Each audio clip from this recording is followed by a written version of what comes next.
Nobody expected what happened backstage at the Seattle Center Coliseum on October 23, 1993.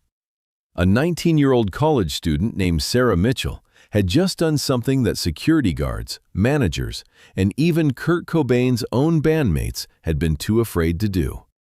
She'd walked up to the biggest rock star in the world, looked him directly in the eyes, and said the words that would change everything. "We love you, Kurt, but do you even love yourself?" What happened in the next 47 minutes would become the most honest, raw, and transformative moment in Nirvana's entire history. It was supposed to be just another show on the In Utero tour. But something was wrong, and everyone could feel it. Kurt had been showing up disconnected, forgetting lyrics, playing with aggression that felt more like destruction than performance. Sarah Mitchell was a journalism student who'd bought backstage passes through a radio contest. She'd followed Nirvana since their Sub Pop days. She wasn't there for a photo. She was there because Nirvana's lyrics had saved her life when she was suicidal in high school. When Sarah arrived backstage, what she saw broke her heart. Kurt was alone in the corner, half-empty vodka bottle beside him, eyes unfocused. He was supposed to meet fans in 15 minutes, but looked like he could barely hold himself upright. Chris and Dave were trying to maintain energy for other fans, but they kept glancing at Kurt with looks that mixed concern with resignation. Sarah watched Kurt's manager approach him with urgent whispers. "Kurt, you need to pull it together. 17,000 people are waiting." Kurt's barely audible response: "They'd scream just as loud for a hologram of me." This wasn't the Kurt Sarah had idolized. This wasn't the fierce voice that had given her permission to feel. This was someone who'd given up. The meet and greet started without Kurt. His manager made excuses, vocal warm-ups. But 30 minutes passed and Kurt never appeared. Sarah couldn't shake the image of him. Drowning in darkness, she made a decision that would either get her thrown out or save someone's life. When the backstage cleared, Sarah slipped past a distracted security guard and found the green room door. Her heart pounded, but she'd spent too many nights wishing someone would notice she was drowning. She knocked. "What?" came a muffled voice. She opened the door. Kurt was still in the corner, but now he was holding his guitar, playing the same 3 chords over and over, mechanical and joyless. He looked up when she entered, confusion crossing his face. "Who are you?" "I'm Sarah. I won backstage passes from KNDD." Kurt went back to his guitar. "Cool. Congratulations. You should probably leave though. I'm not doing photos right now." Sarah closed the door behind her and took 3 steps into the room. "I don't want a photo." Kurt's fingers stopped moving on the guitar strings. He looked at her more carefully now, suspicion mixing with curiosity. "Then what do you want?" "I want to know if you're okay." The question hung in the air between them. Kurt's expression shifted through several emotions: confusion, anger, defensiveness, and finally something that looked like exhaustion. "I'm fine." "You're not fine. You're drunk 2 hours before a show. You look like you haven't slept in days. And you're sitting here playing guitar like it's a punishment instead of something you love." Kurt set the guitar down carefully, as if it might break. His voice when he spoke was quieter, more vulnerable. "Who the hell do you think you are? You don't know me. You don't know anything about my life." Sarah felt her courage wavering, but pushed forward. "You're right. I don't know you. But I know your music. I know every word of every song you've ever written. I know that In Bloom is about fake fans who don't understand what you're trying to say. I know that All Apologies is you begging for forgiveness for being human. I know that Dumb is about wanting to be happy and simple, but being too smart for your own good." Kurt was staring at her now, really staring, like he was seeing her for the first time. "And what I know is that the person who wrote those songs would never phone it in. The person who wrote those songs cared too much." So what happened to him? The silence that followed felt like it lasted forever. Kurt's hands were shaking. When he finally spoke, his voice was barely above a whisper. "He got famous, that's what happened. He got everything he thought he wanted, and it turned out to be a nightmare. Sarah took another step closer. Is that why you're drunk before a show? Because you can't handle being famous? Kurt's response came out sharp, defensive. You think it's that simple? You think I'm just some whiny rock star complaining about success? Let me tell you what it's like. It's being interviewed by people who don't give a shit about music. They just want you to say something controversial so they can sell magazines. It's having every single thing you do analyzed and criticized by people who've never created anything in their lives. It's realizing that half the people at your shows aren't there for the music. They're there because it's trendy, because their friends are going, because MTV told them you're the voice of a generation. His voice was rising, years of frustration pouring out. It's being called a spokesperson for people I've never met. It's seeing your music turned into a product, marketed and sold until it doesn't even feel like yours. It's watching your face on t-shirts worn by people who don't understand a word you've said. Being told you're a genius one day and a sellout the next. Do you know what that does? Creating something from your soul and watching it get twisted and packaged like just another commodity. Sarah let him finish. Then she spoke, voice steady. You're right. I can't imagine that. But I can tell you what your music did for me. When I was 16, I tried to kill myself. I felt like I didn't fit anywhere. Then I heard "Smells Like Teen Spirit" on a mixtape. For the first time, I heard someone singing about being angry and confused, and instead of trying to fix it, you just let it exist. You made it okay to feel like a freak. Kurt was listening now, really listening. Every song on Nevermind felt like you were reading my diary. Come As You Are told me I didn't have to pretend to be someone else. Lithium captured exactly what it felt like to swing between numbness and feeling too much. Drain You made me realize that messy, complicated relationships were real, not just the fake, perfect ones in movies. You saved my life, Kurt. Your music literally saved my life.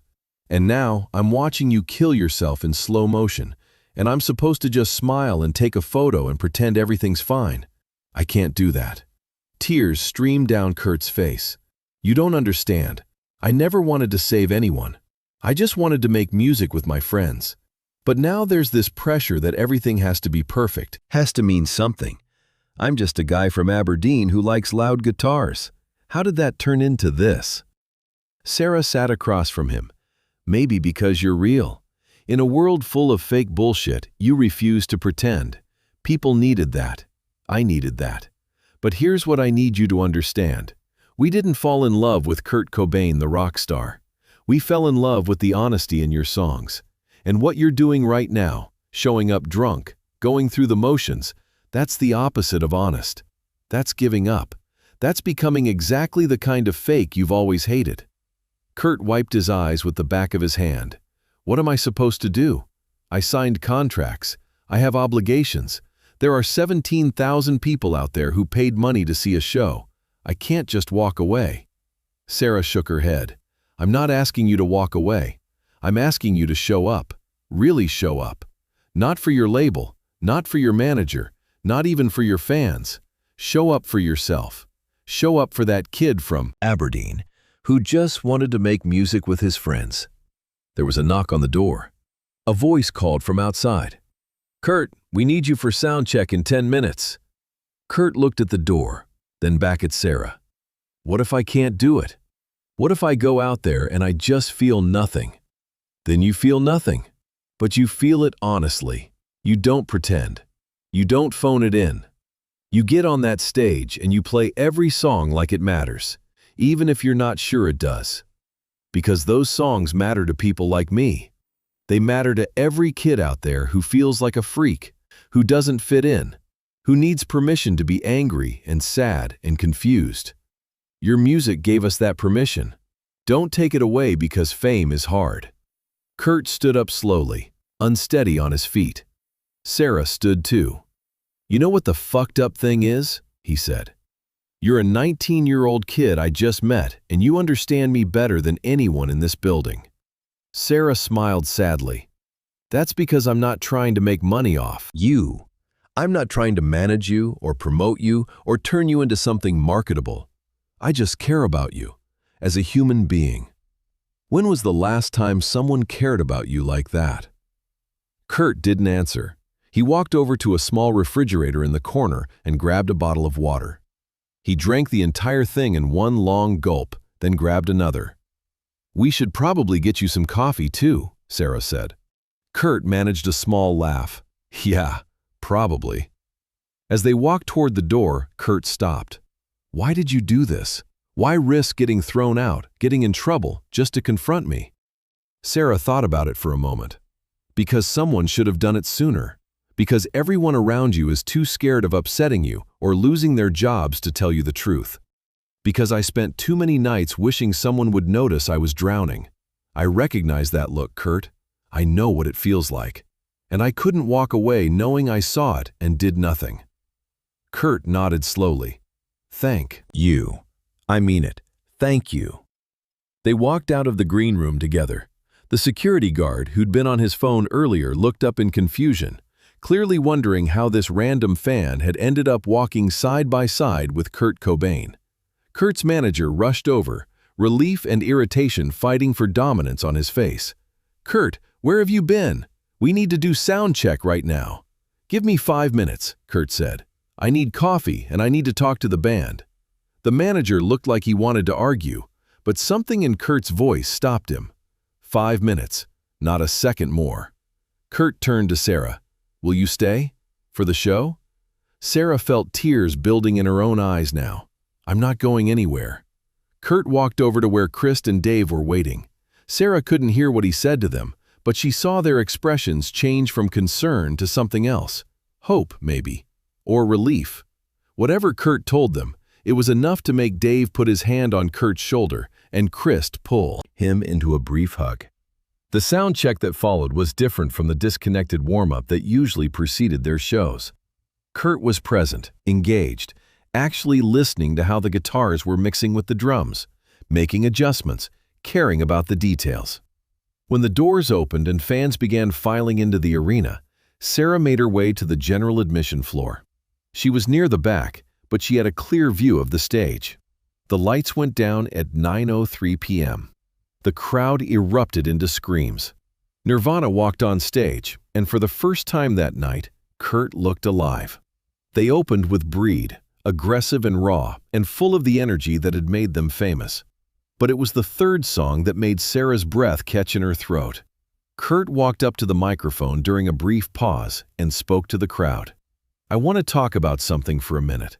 There are probably some of you here tonight who are going through shit, hard shit, the kind of stuff you don't talk about with your friends or your family because you think they won't understand." The arena had gone quiet.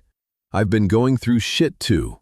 I've been showing up to these shows lately and just going through the motions, pretending to care when I felt dead inside. And about 2 hours ago, someone called me out on it. Someone had the courage to look me in the eye and tell me I was being a fake, that I was becoming the very thing I've always hated." He paused, searching the crowd. "Sarah, if you're out there, this one's for you." They launched into all apologies, but it was different from any version they'd played before. Kurt sang every word like he meant it, like he was genuinely apologizing not just to some abstract audience, but to himself, to his bandmates, to everyone who'd ever believed in what Nirvana stood for. The show that followed was electric. Kurt played with a passion and intensity that had been missing for months. Between songs, he talked to the crowd, really talked to them about mental health, about feeling like a fraud, about the pressure of expectations. He was vulnerable in a way that male rock stars in 1993 simply weren't supposed to be. After the encore, as the band was leaving the stage, Kurt did something unprecedented. He walked back to the microphone alone. "There's someone here tonight who reminded me why I do this. Someone who had the guts to tell me the truth when everyone else was too scared or too polite. Sarah, can you come up here?" Sarah's heart stopped. People around her were looking, trying to figure out who Sarah was. Security guards were scanning the crowd. She raised her hand, and within seconds, security was escorting her toward the stage. The walk to the stage felt like it took hours. When she finally climbed up, Kurt was waiting. "This woman," Kurt said into the microphone, "is braver than I've been in months. She risked getting thrown out, getting in trouble, probably getting yelled at by security, just to tell me I was fucking up my own life. She looked me in the eye and asked if I even loved myself. Nobody's asked me that. Not my manager, not my label, not even the people who are supposed to care about me. But she did. And I want to say something to all of you." He turned to address the full arena. "If you see someone drowning, say something. Don't be polite. Don't worry about being awkward or overstepping. Just say something, because that person might be waiting for someone, anyone, to notice." And to everyone out there who feels like Sarah felt, who feels like I feel sometimes, like you don't fit, like something's wrong with you that can't be fixed. There's nothing wrong with you. The world is wrong. And we're not going to fix it by pretending we're okay when we're not. The arena erupted in applause. Kurt turned to Sarah. "Thank you for not being polite. Thank you for giving a shit." The aftermath of that night rippled through both of their lives. For Sarah, it became the defining moment of her college years. She didn't do interviews, didn't try to capitalize on her moment with Kurt Cobain. She went back to school, finished her journalism degree, and eventually became a therapist specializing in addiction and depression. For Kurt, the October 23rd show became a turning point. He started being more honest in interviews about his struggles with depression and chronic pain. He began seeking real help instead of self-medicating. The openness he displayed that night gave other artists permission to talk about their own mental health struggles in an era when that simply wasn't done. 6 months later, Kurt called Sarah. They talked for 2 hours. It became regular. Every few weeks, Kurt would call. Sarah became something Kurt rarely had, a friend with no agenda, someone who cared about him as a person, not a commodity. Dave Grohl later said, "That show in Seattle was the first time in months I'd seen Kurt really present. Whatever that woman said backstage cut through all the bullshit." The story became legendary in Nirvana circles, details often distorted. The truth was simpler, a fan who cared about the person over the persona. In 2004, Sarah gave her only interview. "Someone was drowning, and I didn't walk past. I stopped. I said something. That's all any of us can do." That October night reminds us about honest intervention. Kurt was surrounded by people whose jobs depended on him performing. What he needed was someone who just cared if he was okay. Sarah wasn't a counselor. She was a 19-year-old who recognized pain because she'd lived it. She risked everything to ask, "Do you even love yourself?" That question cut through years of armor. It reminded Kurt he deserved care not for what he produced, but simply because he existed. The October 23rd show was bootlegged, but it's not the music that makes it special. It's Kurt talking about Sarah, about honesty, about not being polite when someone is drowning. You can hear the emotion, the gratitude. If someone you know is struggling, be like Sarah. Don't be polite. Don't wait for perfect words. Just show up. Ask the question, because somewhere is someone waiting for anyone to notice they're drowning. Sometimes the bravest thing is refusing to look away.